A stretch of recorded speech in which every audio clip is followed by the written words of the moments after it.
Harmony Corbell está de volta. Estávamos aguardando a volta da Patricia Arquette na segunda temporada de Ruptura e ela voltou com backstory, tem vingança, tem segunda chance, tem todo um arco de redenção pronto aí para essa personagem na finaleira da segunda temporada, Giovanna. Tem até o boy. Tem até o boy dela. Tem o boy, Tem que eles eram boy. amiguinhos da infância, olha Pois é. só. E eu acho interessante que esse episódio, antes da gente entrar nos pormenores dele, me trouxe uma impressão de que, no final das contas, a Lumon é basicamente o brilho eterno de uma mente sem lembranças misturado com um clique. E a ideia de dominar esses famosos 4 temperamentos é finalmente as pessoas conseguirem desligar a humanização delas e fazer com que elas não tenham que passar por traumas e situações ruins, ou mesmo um momento em que você vai ao dentista e sente uma dor de dente. E o que eu acho engraçado é que esse episódio comprova que aparentemente a Lumon, ela tinha uma ideia que era boa, entre aspas, para a sociedade, mas é aquela famosa ideia boa que uma renca de gente vai olhar e falar: eu não quero fazer parte disso, porque isso não me parece uma boa ideia, mesmo com os fins justificam os meios. Isso fez com que exista essa cidadezinha que é fora de Salt Snack. Salt Snack é a cidade que tem a Lumon, e essa vila de pescadores com alguns gatos pingados, que, como a Corbell disse, a cidade está mais velha do que ela lembrava, porque são os pequenos gatos pingados que, entre aspas, parecem ter ido contra a Lumon, ficaram naquela cidade completamente abandonada a Deus. O próprio Hampton, ele vira e fala, os valores, né, o investimento agora tá em outra coisa, a gente não é mais o grande foco.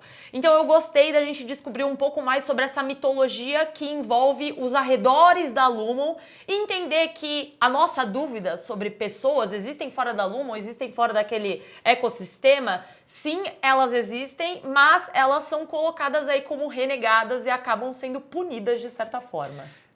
Se a gente for tentar localizar geograficamente, talvez seja meio complicado. A última vez que a personagem da Corbell, ela tava na estrada, aí de repente ela volta, né, que tem toda aquela cena lá que ela tá junto na frente da Helena, ela percebe que a galera lá vai meio que render ela e, vão matar ela, ela pega e vaza. E aí aparece na estrada que ela tava ali, né, naquele primeiro momento que ela ia pegar a estrada, tava lá, tipo, em direção ao Salt Neck, se eu não me engano eram 300 milhas, 600 milhas, uma coisa assim.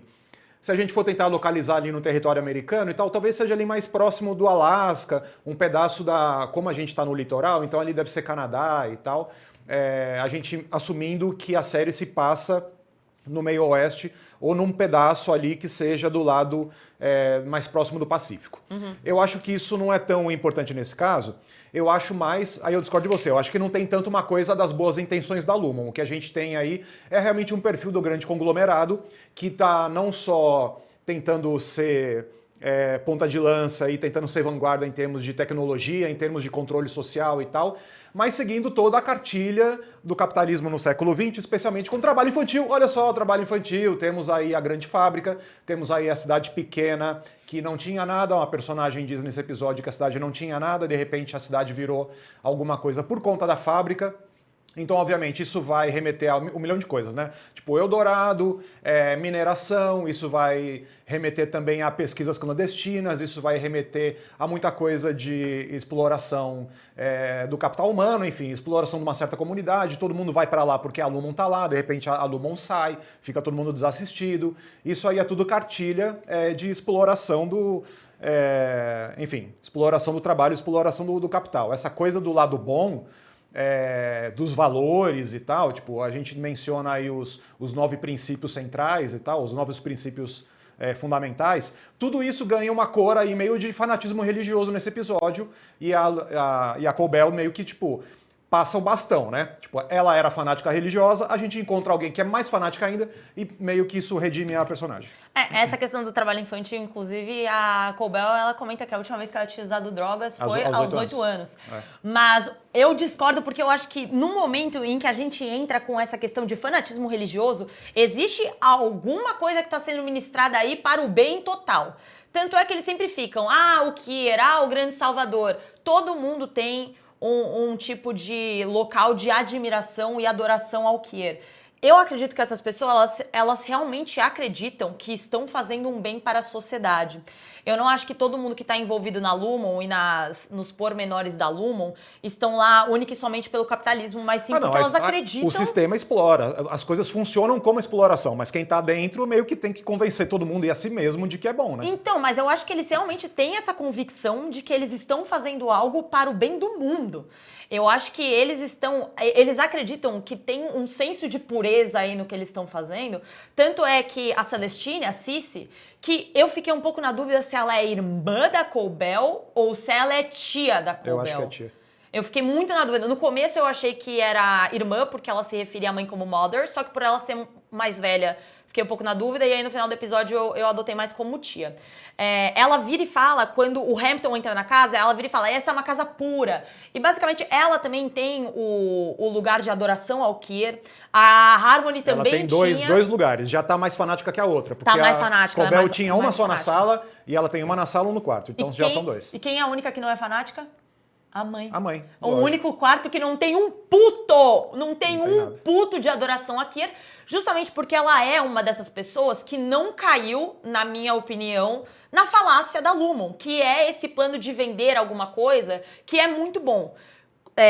Comparando ou pensando no episódio anterior, o que eu cheguei à conclusão e com a frase final do Hampton. Eu senti que o Hampton, ele meio que se sacrificou pela causa. Lá nos 45 do segundo tempo. Frase de efeito. Aquela frase, tipo, vem a cavalaria e tal, vem todo mundo e fala, vou matar vocês e tal. E ele vira e fala, venha domar os quatro temperamentos, então. Né? Então, basicamente, o que a gente entende desde a primeira temporada a gente já sabia que é tudo com base nos 4 temperamentos. E eles falam desses temperamentos como realmente os sentimentos das pessoas. Então, quando a Harmony tá lá brigando com a tia / irmã, a Celestine, ela vira e fala, você só traz WoW pra essa casa. Então, eles sempre lidam com esses 4 temperamentos como sendo os principais, e eu sinto que com o episódio da Gemma, eles mostram que a grande ideia da Lumon é realmente domar os 4 temperamentos.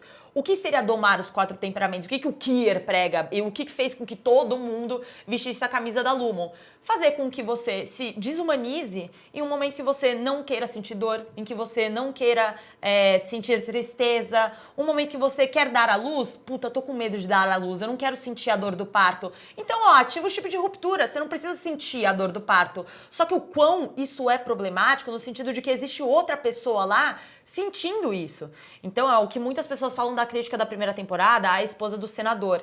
Ela simplesmente criou uma persona que viu ela dando à luz e viu ela tendo uma filha e nunca mais apareceu. Então, eu acho que existe... Não precisa ser necessariamente isso, que seria a ideia de desumanizar as pessoas e fazer com que elas não sintam alguns sentimentos, principalmente quando se trata de dor, tristeza, angústia, como um clique da vida que você pula, ou mesmo um brilho eterno de uma mente sem lembranças, que você quer apagar uma parte da sua vida.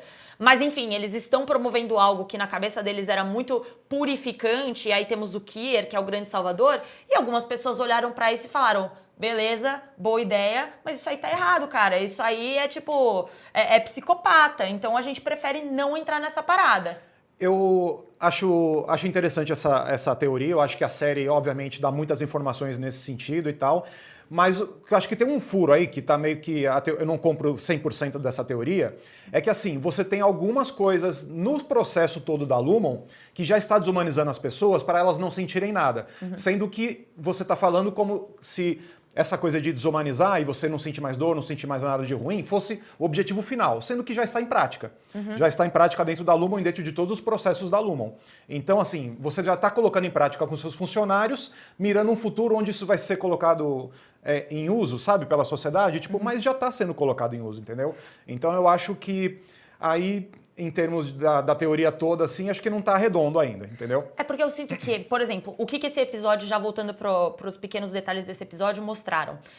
Eu sempre fiquei muito curiosa do porquê a Harmony, ela ficava testando o Mark. Ela testa o Mark em vários momentos na primeira temporada pra tentar extrair algo de sentimento dele com relação à Gemma. E testam a Gemma no andar do Exatamente, teste. Com relação às dores de dente, com relação às torturas. Só que a minha primeira teoria, que foi o que eu falei na nossa primeira análise, era cópia. cópias. E aí eu pensei, bom, a Harmony ela tá testando porque ela quer que a mãe dela seja revivida e, por consequência, que ela seja reconhecida. Agora eu já mudei minha percepção, porque nesse episódio a gente descobre que toda a idealização da ruptura partiu de Harmony Cobell.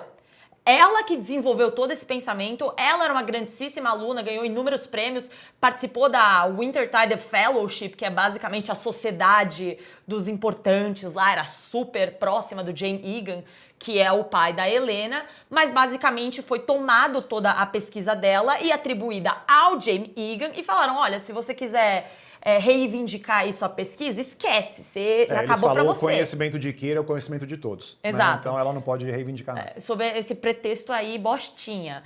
Mas o que eu cheguei à conclusão é como é que é o nome? Essa vontade da Harmony, essa loucura dela, meio que essa paranoia para com testar o Mark é porque ela quer saber se a proposta dela está dando certo. Essa proposta dela não é reviver, não é fazer cópias, não é transformar pessoas em novas. Já descartei todo aquele negócio que a menina, a Miss Wang, é uma adulta, já descartei tudo isso. Eu acho que a parada da Cobell nunca foi querer ter a mãe de volta, e sim colocar em prática o que ela acha que é a purificação desse mundo, que é essa ideia mirabolante de fazer com que as pessoas tenham essa parte do cérebro apagada. E eles estão fazendo testes, na minha opinião, porque podem haver alguns tipos de brechas na ruptura, porque aparentemente não é uma coisa tão antiga assim. Se a Cobell, que desenvolveu isso quando ela era jovem, o James Egan pegou e tá fazendo, eu acho que é uma parada que tá sendo aperfeiçoada pelo menos nas últimas 2 décadas, entendeu?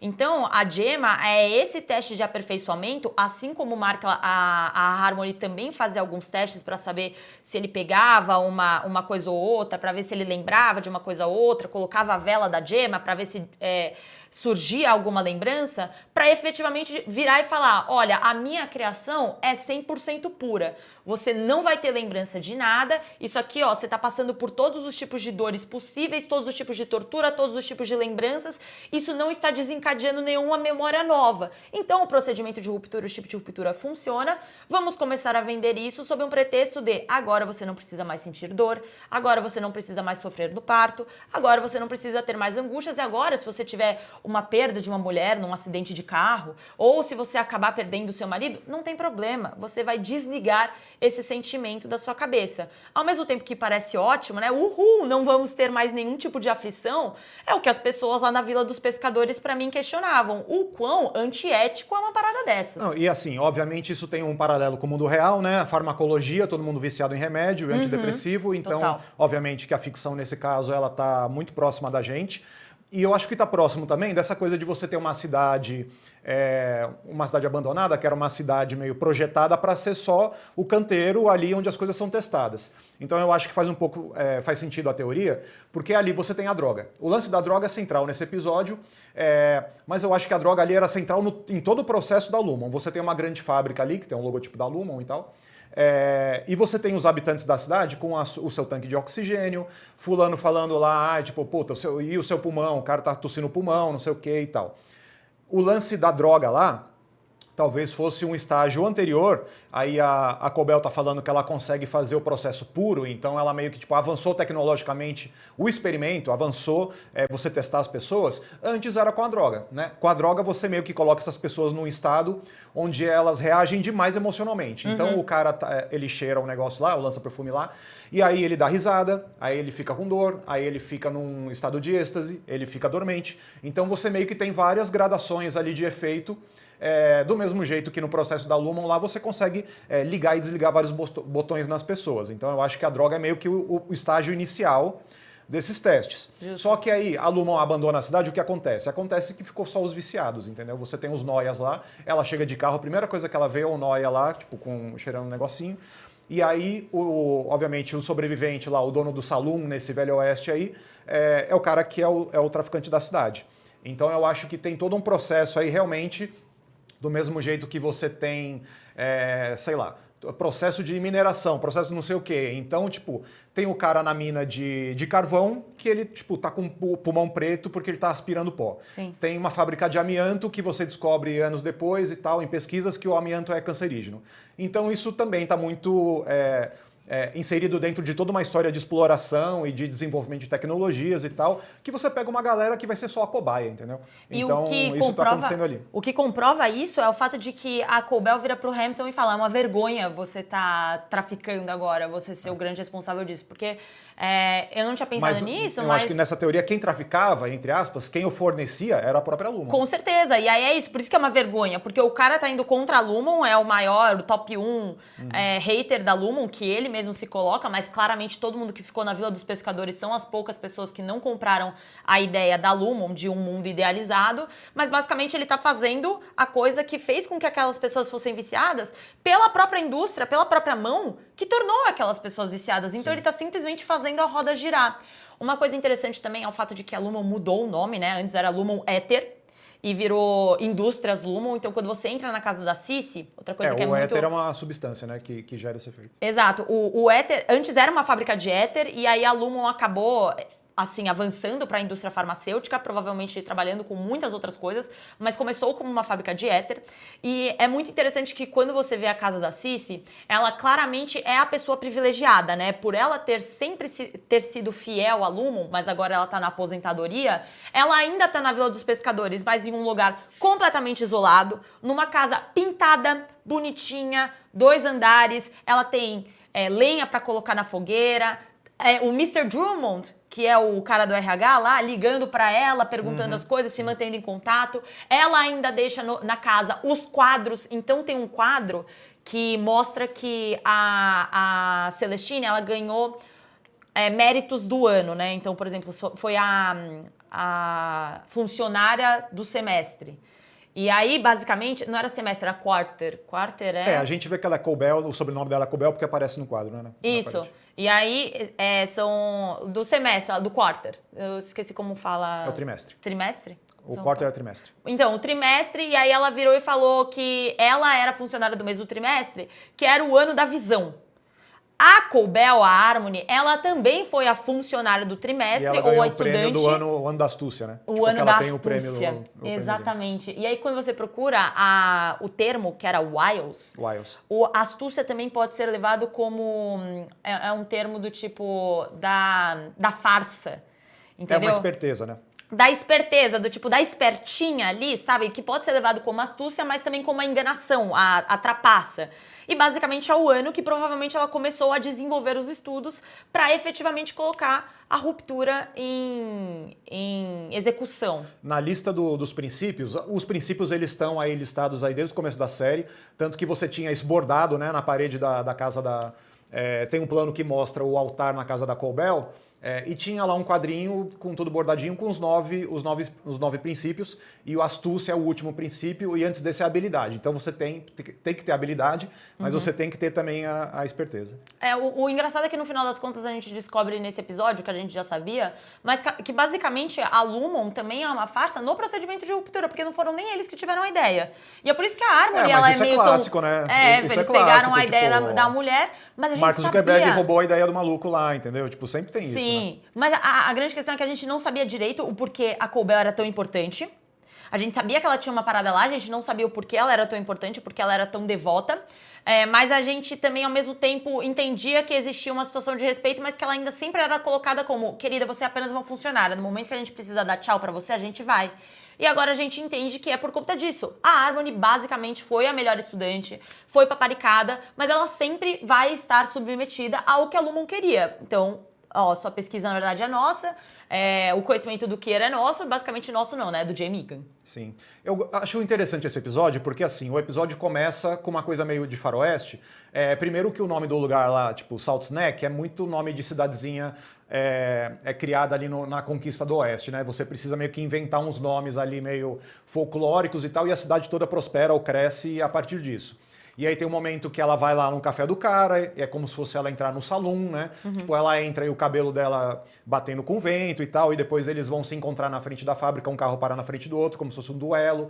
Então tem toda uma coisa ali de linguagem de faroeste para tentar situar a gente nessa localização misteriosa e tal. Mas além disso, tem duas coisas clássicas de narrativa americana, que é a volta para casa e também a segunda chance. Né? Tipo, a gente já tá meio óbvio desde uns episódios atrás, especialmente quando a galera telefona para a Cobell e tal, fala, puta, ela tá pronta para ser redimida e se vingar, ter completo o seu arco aí de vingança contra a Lumon, que não tá sabendo reconhecer os méritos dela. Então você tem duas coisas clássicas aí, a volta para casa e a segunda chance. Só que ao mesmo tempo, eu acho que esse episódio tá exagerando um pouco em algumas conveniências de roteiro aí, né? Tipo, a principal delas é que, puta, tá muito overpowered. A Cobell agora tá OP porque eles juntaram duas coisas que em narrativa tradicional, assim, tipo, são incompatíveis. Primeiro, a pessoa, ou ela é a fanática religiosa, ou é a pessoa da ciência. Entendeu? A pessoa que sabe tudo, que é gênia e tal. A pessoa, quando ela é a fanática, e aí você tem o lance dos 9 e tal, como se fosse um culto realmente, eu acho que a Sissi é menos uma casa privilegiada e mais a casa monástica, entendeu? Como se ela fosse, como se ela estivesse vivendo num convento e aí tudo só depende do investimento dela para fazer as coisas serem do jeito que ela quer, entendeu? Então eu acho que estava muito desenhado para ser a fanática e de repente eles sacam da cartola assim para dar importância para ela de novo, o fato dela ser a criadora da parada toda. Então eu acho que aí ficou uma coisa meio conveniente. Assim como você sacar uma outra mina que é mais fanática ainda, fala, olha, tipo, o fanatismo da Cobell aqui tá desculpado, tá? Porque tem outra que é mais maluca ainda.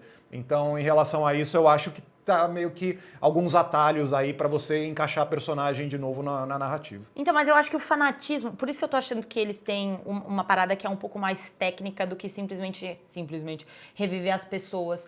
Eu acho que agora a parada do Kier é muito mais científica e comprovada cientificamente do que algo que envolve a fé. Então, o Kier, ele surgiu com essa ideia de controlar os 4 temperamentos e as pessoas que são extremamente devotas a ele, tudo bem que tem uma galera que deve ser pela crença da fé, mas a Harmony, ela foi colocada mais como uma figura científica que acredita na vertente científica dele, entendeu? Então, eu entendo o que você quer dizer no sentido de OP, porque ela é a crença maior e também ela é a criadora da parada, mas eu vejo lógica no sentido de que agora não é uma parada que está apoiada em fé, em uma fé meio que infundada, é muito mais apoiada em uma questão comprovada cientificamente e que quem teve essa comprovação no final foi a própria Cobell, comprando a ideia científica de que as pessoas podem ter seus sentimentos anulados e ela mesma, em cima dessa crença de que, beleza, eu acho que as pessoas podem ter esses sentimentos anulados e como isso pode melhorar o dia a dia das pessoas, vou me dedicar aos estudos, vou me dedicar aos estudos de Kier e conseguir desenvolver aqui alguma coisa que entregue a execução desse projeto tão magnífico. Então é basicamente eu ser muito devota a Einstein e continuar os estudos de Einstein e descobrir uma parada muito fora do comum, tipo um pseudo-interestelar. É isso que a série tá vendendo pra gente, entendeu? Ao mesmo tempo, acho que é uma bela passada de pano aí, talvez um pouco inconsistente, pra você redesenhar a personagem. Entendi. Na redenção, você diz? É, uma redenção mesmo. E aí você meio que mostra a personagem numa outra luz, mas que parece estar contradizendo um pouco o que era antes. Vamos lembrar que ela tem um altar na casa, tinha um altar na casa dela, e aí quando as coisas davam errado e tal, ela ia lá na imagem do Kier e falava, meu amor, não sei o quê. Eu não lembro exatamente a expressão que ela usa, mas era uma demonstração de devoção, entendeu? Eu entendo, eles estão dizendo que ela pode acreditar na mensagem, pode acreditar na tecnologia, enfim, mas antes era uma coisa desenhado e caracterizado como fé. Então você tem ali a ideia do altar, agora inclusive próximo de paganismo, porque a Sissi tem lá uns gravetos com umas coisas em cima ali e tal. Aquele retrato do Kirk parece Rasputin, assim, com aquela barbona. Então tem uma coisa ali próximo do paganismo também, então... E ela se veste como uma noviça, então, tipo, tem toda uma coisa ali, uma freira no meio do nada. Tem uma coisa ali que a Cobell meio que era aquilo, o lance do cabelo branco e tal, comprido, cobrindo o rosto às vezes. E agora, de repente, eles estão tentando vender a ideia que não, ela coleciona troféus, porque ela é um gênio e tal. Tipo, não era tão assim, entendeu? Então agora eles estão dando uma guinada. A minha grande questão é com relação ao arco de redenção, porque se ela que idealizou tudo isso, ela acreditou tudo isso e ela foi devota à vida dela, inclusive a primeira temporada, que não faz nem tanto tempo no que diz respeito a tempo de série, ela vestiu toda essa camisa, eu não consigo ver como o arco de redenção vai funcionar se ela foi a pessoa que trouxe esse tipo de estudo e começou a executar o tipo de ruptura nas pessoas. Porque ela parece acreditar nisso, ela era devota ao Kier há um mês atrás por conta dessas ideias, ela executou essas ideias, ela está puta, na verdade, não é nem porque a Lumon está efetivando isso, ela está puta porque o Jay Megan roubou essa ideia dela. Então o problema dela não é com a ideia, que é o que as pessoas lá na Ilha de Pescadores veem como problema. O problema não é o Jay Megan, o problema é a ideia que saiu da Lumon, entendeu? E a Cobell, na verdade, ela compactua com a ideia. Então, como é que a gente vai ver um arco de redenção de uma pessoa que compactua com as coisas, sendo que ela mesma as implementou? Essa é a minha grande questão, porque, assim, existe uma grande diferença aí entre o que a Lumon faz e o que as pessoas acreditam que é certo. Claro. Que é basicamente o que a galera lá da Vila dos Pescadores olhou e falou, bom, beleza, vocês querem esse novo mundo? A gente não concorda com os meios para atingir esse novo mundo. E a Cobell, muito pelo contrário, aparentemente não só concorda, como ajudou a construí-lo. Então, como é que uma personagem dessas vai ter um arco de redenção? Aí eu já não sei dizer. A gente tá falando dessa coisa da redenção aqui e tal, não é que de repente ela vai virar o anjo da vingança com frase feita e frase de efeito, né, contra todo mundo e tal. O que eu acho mais é que agora ela pode se transformar numa personagem conveniente para dar o texto e dar muita informação, entendeu? Sim, até porque ela vai encontrar a Devon agora e faltam 2 episódios para acabar a temporada, né? Exato. Então, tipo, você tem aí muita coisa de mitologia de novo sendo colocada pra gente, a questão dos princípios e tal. Vamos lembrar que a série meio que passa por isso. O Irv, ele dizia, eu sou conhecido por ser o cara que sabe todos os princípios e tal. E a Helena, naquele vídeo lá do evento social, ela fala no vídeo, quando eu era criança eu tinha um pouco de dificuldade para lembrar e tal. Então, tipo, eles ficam repassando a coisa dos princípios, né? Porque, enfim, questão de mitologia. Só que tem alguns personagens específicos que eles são feitos ali para dar informação.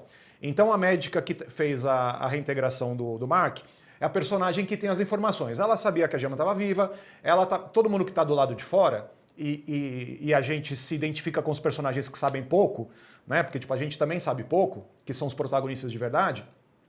Eles precisam de gente para dar a informação para eles. Sim, para dar o texto. E agora a Cobell, ela vai ser de novo esse personagem que vai chegar e falar, não, é isso. O que a gente vai fazer agora é isso.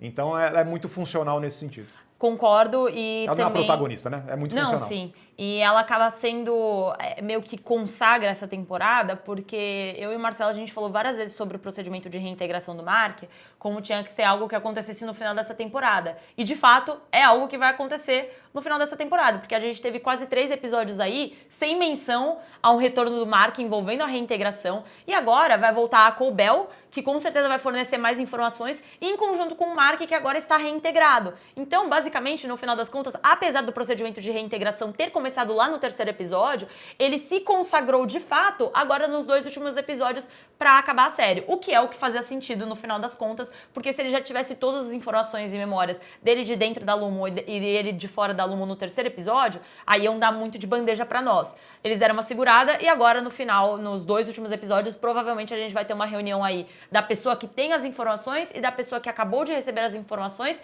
dividindo e aí culminando tudo no último episódio. Vamos lembrar que ele foi reintegrado, e aí desde que ele foi reintegrado, ele tá naquele coma, entendeu? Então você tem alguns episódios deslocados do tempo, aquele episódio onde eles vão na neve, que tem todo aquele quest lá, continua deslocado no tempo, então a gente não sabe direito que encaixe aconteceu ali. E você tem os episódios, 2 episódios que ele tá apagado, né, o anterior e esse, e teve o episódio do sexo lá, e ele lidando com as consequências de ter transado com 2 Helenas. Então eu acho que tem uma coisa ali de uma suspensão do tempo, né? E agora, no finalzinho, a gente vai meio que voltar a retomar a linearidade dessa temporada. É isso, também acho que estamos na reta final de Ruptura, faltam 2 episódios, Marcelo Hessel. 2 episódios pro finalzinho dessa temporada, hein? Diga aí nos comentários se você tá curtindo aí. Mesmo quando a série dá uma desacelerada e tal, ela é interessante, porque, enfim, né? Muita informação, muita mitologia, e a gente gosta. A gente gosta da teoria nerd. Amamos.